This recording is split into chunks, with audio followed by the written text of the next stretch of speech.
అంటే ప్రతి క్యారెక్టర్ యొక్క స్టోరీ మన రియల్ లైఫ్‌లో కూడా ఆ! ఎక్స్‌పీరియన్స్ చేయొచ్చంటారు. చేయొచ్చు. చేయొచ్చు. ఓకే. ఇప్పుడు హీరో, హీరోయిన్స్ విషయానికొస్తే ఇద్దరు కొత్త వాళ్ళు. అంటే మీరు కూడా ఇప్పుడు సెకండ్ మూవీ అంటే ఆల్‌మోస్ట్ కొత్త అనే చెప్పుకోవాలి. కొత్తగా వస్తున్న ఎవరైనా డైరెక్టర్స్ కొంచెం మంచి హీరోస్ చూస్తే బావుంటుంది. మంచి హీరోయిన్ ఆల్రెడీ ఎస్టాబ్లిష్ అయిన వాళ్ళని గురించి ఆలోచిస్తారు. మీరు కొత్త వాళ్ళు తీసుకోవడానికి అంటే కారణం కొత్త ఏంటి? వాళ్ళంటే అక్కడ ఇప్పుడు 'దొరసాని' టైంలోనేమో అది కొత్త వాళ్ళతోనే చెయ్యాలి. హ్మ్. 'ఆనంద్', 'శివాత్మిక' అలా జరిగింది. ఇప్పుడు నేను యాక్చువల్‌గా రెండో సినిమాగా వేరే యాక్టర్స్‌తో చేయబోతుండగా హ్మ్. ఆహ్, కరోనా రావడం, కొంచెం అలా డిలే అవ్వడం జరిగింది. ఇది నేను వేరే ఒక ప్రయత్నం చేస్తున్న ఒక సినిమా జరగాల్సిన టైంలో ఇది యాక్సిడెంటల్‌గా జరిగిందనమాట. భరతనాట్యం అనేది యాక్సిడెంటల్‌గా నా ముందుకొచ్చేసరికి ఇంకా ఎవ్రీథింగ్ రెడీ ఉన్నట్టుగా ఉండడంతో టైమ్ వేస్ట్ గాకుండా ఉంటది అని జెప్పేసి ఇమ్మీడియేట్‌లీ డిసిషన్ తీసుకొని ఈ ఫిల్మ్ మేకింగ్ స్టార్ట్ జేయడం జరిగిందండి. 'సూర్యతేజ' ఎలా ఈ సినిమాకి ఎంత వరకు సపోర్ట్ చేశాడు? కొత్తబ్బాయి. యాహ్! యాక్టర్‌గా అంటే ఈ స్టోరీ ఐడియా తనదే.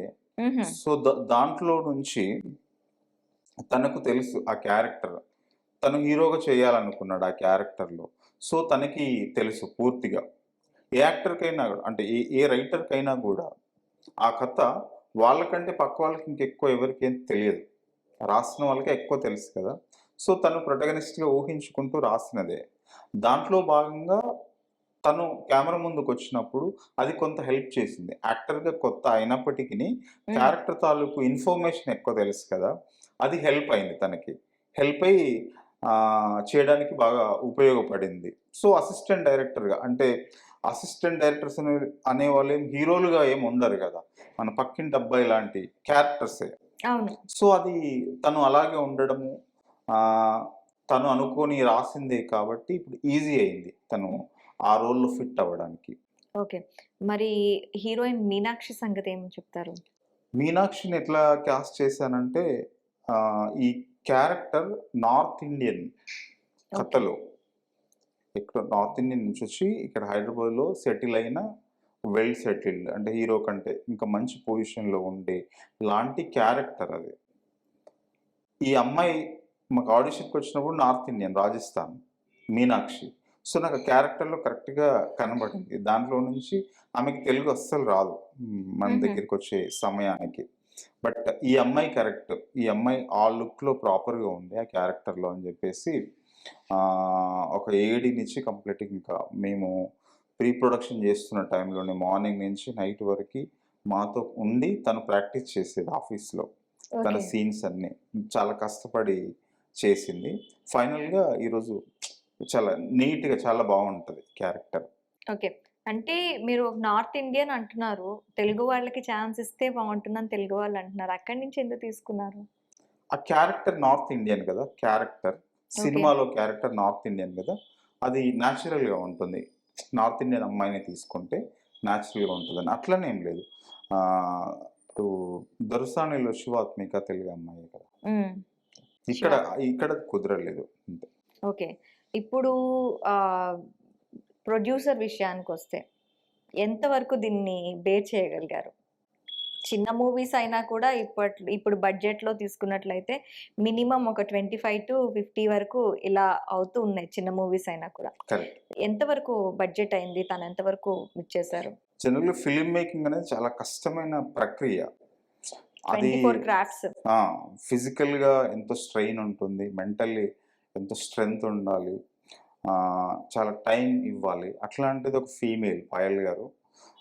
ఒక ఫ్యామిలీ నుంచి వచ్చి తను ఒక ఫిల్మ్ మేకింగ్ చేయాలనుకోవడమే పెద్ద విషయం. ప్రొడ్యూస్ హ్మ్. చేయాలనుకోవడమే పెద్ద విషయం.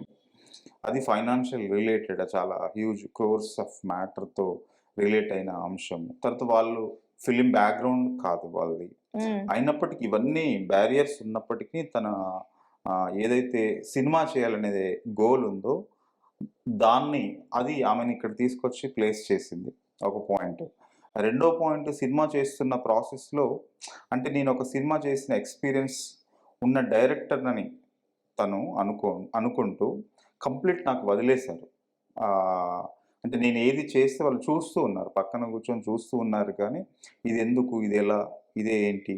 ఏ రోజు అడగలేదు. అది సినిమాకు బాగా హెల్ప్ అయ్యి డైరెక్టర్‌కి ఒక ఫ్రీడమ్ ఉంటే ఆ అవుట్‌పుట్ ఎంత బెస్ట్ వస్తదో అనే దానికి ఇదొక ఎగ్జాంపుల్‌గా చెప్పొచ్చు. తర్వాత వాళ్ళేంటంటే చాలా మంచి మనసున్న మనుషులనమాట. సో, దానివల్ల బాగా జేయడానికి ఒక టీమ్ వర్క్ మనది అని పని జేయడానికి ఆ స్వభావం అందరికి హెల్ప్ అవుతది గదా!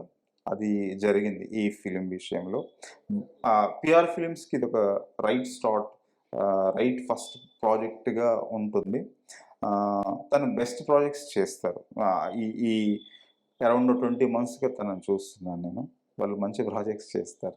అంటే ఫస్ట్ మీరు ఆమె దగ్గరికి కథ పట్టుకెళ్ళిన వెంటనే ఓకే చెప్పారా? ఇది అలా జరగలేదు యాక్చువల్‌గా. హ్మ్. అదంతా సెట్ అయ్యి నా దగ్గరికొచ్చింది. ఓకే. మొత్తం అంతా సెట్ అయిన తర్వాత మీ నా దగ్గరికొచ్చింది. దగ్గరికొచ్చింది. నా ఓకే. దగ్గర అంటే ఇప్పుడు కరోనా టైంలో 'సూర్యతేజ' ఒకరోజు 'సూర్యతేజ' నాకు తెలుసు. 'దనియేలే' గారు వాళ్ళ ఫాదర్ కదా! హ్మ్. సో, ఆయన త్రూ నాకు తెలుసనమాట. నేనేదో కథ చేస్తుంటే అంతకంటే ముందు 1, 2 డిస్కషన్స్‌లో నాతో ఉన్నాడనమాట.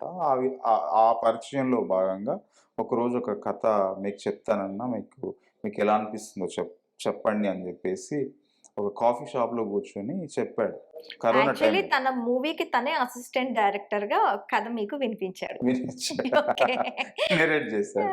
ఓకే. నెరేట్ చేసి అంతా బావుంది. అంటే నాకు వినగానే అర్థమైపోయింది. ఓహ్! ఇది సినిమాగా జరగడానికి అంత స్ట్రెంత్ ఉన్న కథా ప్రపంచం అనేది అర్థమైంది. ఇది హ్మ్. జరుగుతుంది. ఇది సక్సెస్ అవుతుంది ఇది చేస్తే. అయితే తను కథ ఎలా ఉంది అని అడగడానికి నాకు స్టోరీ నెరేట్ చేశాడు అన అని అనుకుంటున్నాను విన్నంత సేపు. బట్ తను హీరోగా చేయాలని అనుకుంటున్నానని, ఇది మీరు చేస్తే బావుంటదని అని తర్వాత చెప్పాడనమాట. నేను కొంచెం హ్మ్. షాక్ అయ్యాను. బట్ ఏదైనా కూడా స్టోరీ నుంచే గదా! స్టోరీ బాగుంటే జరుగుతది. బాలేకపోతే ఏది చేయలేము. సో, ఆ స్టోరీ బాగుండడం. తర్వాత రెండో క్వెషన్ ఏముంటది మరి ప్రొడ్యూసర్ అని అనుకున్నప్పుడు ఉన్నారు. హ్మ్. తెలిసిన వాళ్ళున్నారు అని చెప్పడంతో నేను అది రెండో షాక్ అనమాట. ఓహో! ఉన్నారా? సో, అలా జరిగింది. ఎవ్రీథింగ్ రెడీ అన్నట్టుగా ఉంది. హ్మ్. ఆ తర్వాత ఇంకా స్క్రిప్ట్ రిలేటెడ్ ఒక 3 మంత్స్ అట్లా మళ్ళిద్దరం కూర్చొని వర్క్ చేసి షూటింగ్ స్టార్ట్ చేశాము. అప్పటికే అంటే 'సూర్య' త్రూ ఉన్నారనమాట ఈ ప్రొడ్యూసర్స్. హ్మ్. వీళ్ళంతా ముందే ఎస్టాబ్లిష్ అయ్యి మీ అవును. వరకు వచ్చింది స్టోరీ. కరెక్ట్. కరెక్ట్. ఓకే. ఇందులోని కీలకమైన అంటే ప్రతి మూవీకి ఒక టర్నింగ్ పాయింట్, ఒక మిడ్ పాయింట్ అనేది ఉంటుంది మూవీకి. అది అంటే మీరేం చెప్తారు? ఈ కథకి ఒక కీలకమైన పాయింట్ అనంటే, ఏ మనిషి అయినా కూడా తన ఫైనాన్షియల్ క్రైసిస్ ఓవర్‌కమ్ చేయలేని సిట్యుయేషన్స్ వచ్చినప్పుడు ఒక రాంగ్ డెసిషన్ తీసుకుంటాడు. అవును. ఆ రాంగ్ డెసిషన్ తీసుకున్నప్పుడు ఆ లైఫ్ ఇంకేటో పోతది. హ్మ్. ఎటో తనేదో ఇది చేయాలనుకుంటే అది ఇంకేటో పోతుంది. ఆ డెసిషనే ఇక్కడ అసలు ఈ కథను ఈ కథ అవ్వడానికి కారణమైందనమాట. హుహు. ఏ మనిషి అయినా అది అసిస్టెంట్ డైరెక్టర్ అవ్వచ్చు.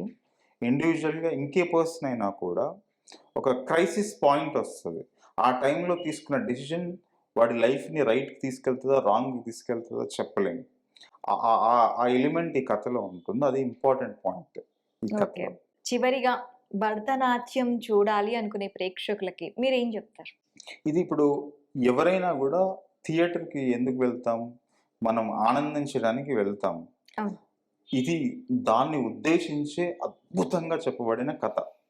మీకు తెర మీద టెర్రిఫిక్ యాక్టర్స్ ఉంటూ వాళ్ళు చేసే ఆ పనుల వల్ల మనము కడుపు పట్టుకొని నవ్వుతా ఉంటాం. అట్లా లెంగ్తీ సీక్వెన్సెస్ ఉంటాయన్నమాట. సో, మన గోల్ అదే గదా! మనం థియేటర్‌కెళ్ళి హ్మ్. హ్యాపీగా ఫీల్ అవ్వాలి. అది 100కి 100% ఈ ఫిల్మ్ చేస్తది. సో, అది దానికి నా గ్యారంటీ అని చెప్పగలుగుతా నేను. ఓకే. మంచి కామెడీ క్రైమ్ మూవీ. ఆ! యెస్. అందరి ముందుకి ఏప్రిల్ 5వ తేదీకి రాబోతుంది. అలవరించబోతుంది. యెస్. ఓకే అండి. Thank you. Thank you very much. Thank you. Thank you.